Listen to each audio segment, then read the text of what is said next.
মাত্র ৭৫টা কুমির দিয়ে শুরু, আর এখন বছরে আয় ১৫ কোটি টাকা। বাংলাদেশের এক প্রত্যন্ত গ্রাম আজ পরিচিত কুমির গ্রাম নামে। অবিশ্বাস্য শোনালেও সত্যি, ময়মনসিংহের ভালুকা উপজেলার হাতিবেড় গ্রামে চলছে দেশের প্রথম এবং একমাত্র বাণিজ্যিক কুমির চাষ প্রকল্প। আর এই প্রকল্প থেকেই বাংলাদেশ নাম লিখিয়েছে বিশ্বের কুমির রপ্তানিকারক দেশগুলোর তালিকায়। বাংলাদেশে কুমির মানেই আমাদের কল্পনায় আসে সুন্দরবনের বন্য কুমির, কিন্তু খুব কম মানুষ জানেন দেশে একটি বৈধ কুমির খামার রয়েছে, যেখানে হাজার হাজার কুমির লালন পালন করা হয় আন্তর্জাতিক মানদণ্ডে। এই খামারের নাম রেপটাইলস ফার্ম লিমিটেড, যেটি ময়মনসিংহ জেলার ভালুকা উপজেলার হাতিবেড় গ্রামে অবস্থিত।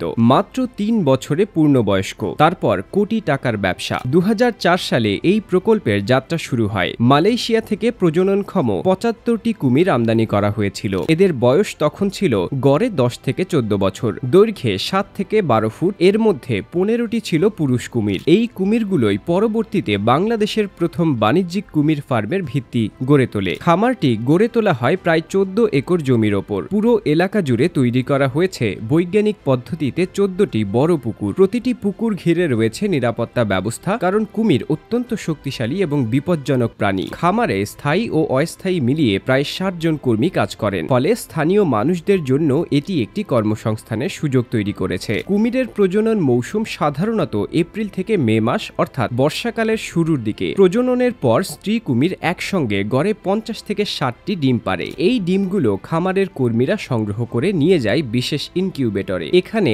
আন্তর্জাতিক মান বজায় রেখে তাপমাত্রা ও আর্দ্রতা নিয়ন্ত্রণ করা হয়, কারণ কুমিরের ডিম ফোটার জন্য আদর্শ পরিবেশ খুব জরুরি। ৮০ থেকে ৮৫ দিনের মধ্যে ডিম থেকে বাচ্চা ফুটে বের হয়। মজার ব্যাপার হলো, তাপমাত্রা নিয়ন্ত্রণ করে দেয় বাচ্চার লিঙ্গ, অর্থাৎ তাপমাত্রা যদি ৩২ ডিগ্রি সেলসিয়াসের বেশি হয় তবে পুরুষ বাচ্চা জন্ম নেওয়ার সম্ভাবনা বেশি থাকে। বাচ্চা বের হওয়ার পর প্রথমে তাদের রাখা হয় ছোট ছোট হাউজে, তারপর ধাপে ধাপে হ্যাচারিতে স্থানান্তর করা হয়। কয়েক মাস পরিচর্যার পর তাদের বড় পুকুরে ছেড়ে দেওয়া হয়। কুমিরের ছোট বাচ্চাদের প্রতিদিন খাবার দেওয়া হয়। সাধারণত মাংসের কিমা তাদের প্রধান খাদ্য। বড় কুমিরদের খাবার দেওয়া হয় সপ্তাহে একদিন। মুরগির মাংস, গরুর মাংস ও মাছ তাদের প্রধান খাবার। খাবারের কর্মকর্তাদের মতে রোগবালাই কুমিরের মধ্যে খুবই কম দেখা যায়, ফলে এদের পরিচর্যা তুলনামূলকভাবে সহজ। সঠিক যত্নে ৩ থেকে ৪ বছরের মধ্যেই কুমিরগুলো চামড়া সংগ্রহের উপযোগী হয়ে ওঠে। এই খামার ২০১০ সালে প্রথমবার আন্তর্জাতিক বাজারে প্রবেশ করে। জার্মানির হাইডেলবার্গ বিশ্ববিদ্যালয়ে হিমায়িত কুমির রপ্তানি করে তারা। এর মাধ্যমে শুরু হয় কুমির রপ্তানির নতুন অধ্যায়। পরে ধাপে ধাপে চামড়া রপ্তানি শুরু হয়। বিশেষ করে জাপানের বাজারে